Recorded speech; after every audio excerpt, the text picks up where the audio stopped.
Hej med dig, og velkommen til. I dag, der tager vi på en ret vild rejse. Vi skal nemlig følge medicinen, lige fra den bliver givet, til den rent faktisk virker i kroppen. Og det her, det er altså ikke bare for sjov. At forstå den her rejse, det er en fuldstændig grundlæggende færdighed, hvis du arbejder i sundhedsvæsenet. Så lad os bare springe ud i det. Okay, så lad os lige starte her. Forestil dig situationen. En pille. En helt simpel handling, ikke? Men hvad er det egentlig, der sker lige bagefter? Man tænker måske, at nu er opgaven løst. Men det er faktisk lige præcis her, at en vildt kompleks og super vigtig historie starter. Inde i kroppen.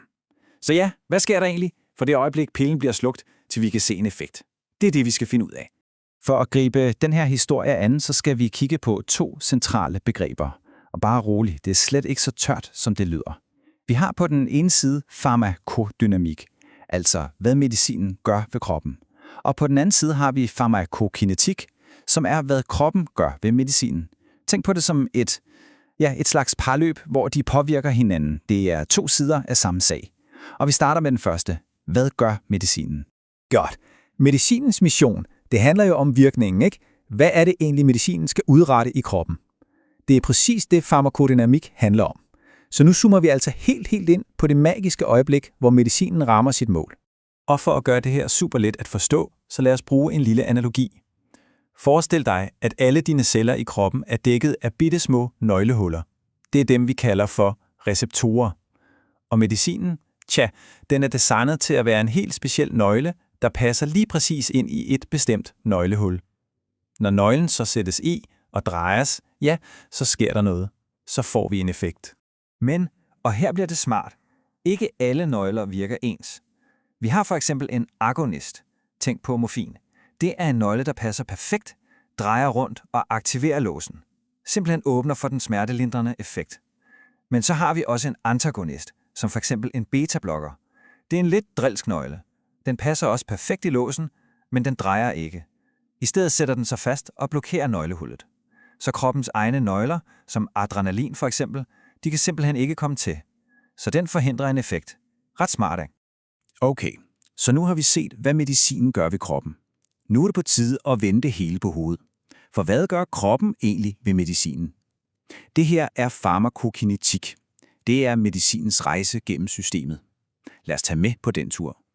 Og hele den her rejse, den kan faktisk koges ned til 4 bogstaver. A, D, M, E. Adme. Det er en virkelig smart huskeregel for de 4 etapper, som stort set alt medicin skal igennem. Her ser du hele ruten, og nu der skal vi altså gå den igennem skridt for skridt. Okay, lad os pakke ADMI ud. A'et, det står for absorption, altså optagelsen. Hvordan kommer medicinen overhovedet ind i systemet? Er det fra en pille i maven, eller er det direkte i blodet? Det er første stop. Så har vi D for distribution. Når medicinen først er optaget i blodet, så fungerer blodbanen som en slags motorvej, der fordeler medicinen rundt i hele kroppen, så den kan nå hen, hvor den skal virke. Så kommer M'et for metabolisme. Det er for det meste leveren, der tager sig af det her. Her bliver medicinen ligesom bearbejdet og gjort klar til at forlade kroppen igen. Og det fører os til det sidste bogstav E for ekskretion, udskillelse. Her er det typisk nyrerne, der tager over og renser blodet for resterne. Hele den her cyklus, ADME, bestemmer, hvor hurtigt medicinen virker og hvor længe den bliver i kroppen. Og lige præcis her, undervejs, er der et virkelig vigtigt stop, vi skal tale om. Det gælder især for medicin, man tager som piller. For inden medicinen får lov at komme ud og arbejde i hele kroppen, så skal den lige forbi en slags dørmand. Og den dørmand, det er leveren. Leveren tager simpelthen en bid af medicinen og nedbryder en del af den med det samme. Det kalder man first pass metabolisme, og det er super vigtigt. For det betyder, at man skal dosere præcist, fordi man ved, at en del af medicinen går tabt ved første stop. Okay, så hvorfor er alt det her overhovedet vigtigt? Jo, fordi det at forstå hele rejsen, både hvad medicinen gør og hvad kroppen gør, det er fuldstændig afgørende for sikkerheden. For på hver eneste trin, vi lige har talt om, der kan tingene gå galt. Og det er de potentielle fejl og farer, vi skal kigge på nu. Det her, det siger næsten det hele, gør det ikke? Små fejl, store konsekvenser. Når vi taler om medicinhåndtering, kan selv den allermindste lille forveksling have helt enorme og nogle gange fatale konsekvenser. Det er et kæmpe ansvar. Så hvor går det typisk galt? Hvor er de store faldgrupper? Jamen, der er 3 helt klassiske syndere, man ser igen og igen. Først og fremmest de her laserpræparater. Dem dykker vi ned i lige om et øjeblik. Så er der afbrydelser. Du ved, når man står midt i medicinopfældningen og bliver forstyrret, den kognitive belastning stiger, og risikoen for fejl eksploderer. Og sidst, men bestemt ikke mindst, dårlig overlevering. Altså når vigtig info forsvinder i skiftet mellem for eksempel hospital og kommune. Lad os lige zoome helt ind på de her LSE-fælder. Look-alike, det er, når pakkerne ligner hinanden til forveksling. Man kan simpelthen ikke se forskel i farten. Sound-alike er, når navne lyder næsten ens, og det her eksempel er jo helt perfekt. Losec og Lasix. Det ene er mod mavesyre, det andet er vanddrivende. Det viser bare, hvor utrolig farlig en lille forveksling kan være, hvis man ikke er 100% skarp. Okay, nu ved vi, hvad der kan gå galt. Så det store spørgsmål er jo, hvordan undgår vi det? Hvordan sikrer vi os i praksis? Nu skal vi se på de helt konkrete værktøjer og regler, som simpelthen er fundamentet for at håndtere medicin sikkert. Og her er den. Den absolut gyldne regel. De 5 R'er. Det her, det er ikke bare en god idé. Det er en checkliste, du skal køre igennem i hovedet hver eneste gang. Er det den rigtige patient? Er det den rigtige medicin?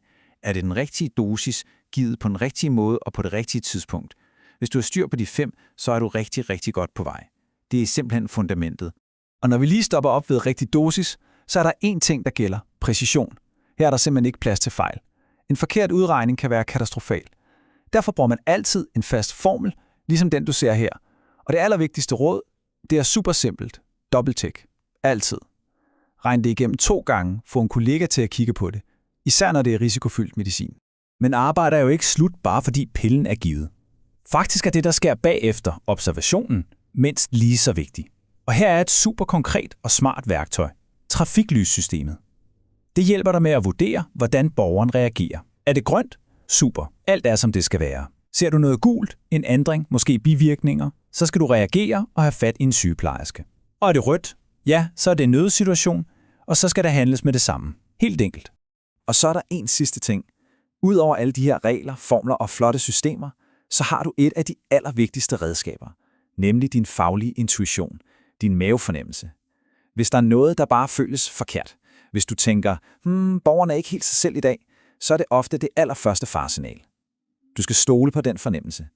Den er, som der står her, guld værd. Sådan.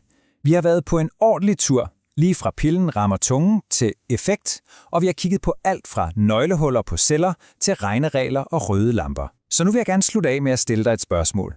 Med alt det, vi har været igennem i dag, hvad er så den ene ting, du vil tage med dig og være ekstra opmærksom på næste gang, du er på arbejde? Tænk lige over det. Tak fordi du var med.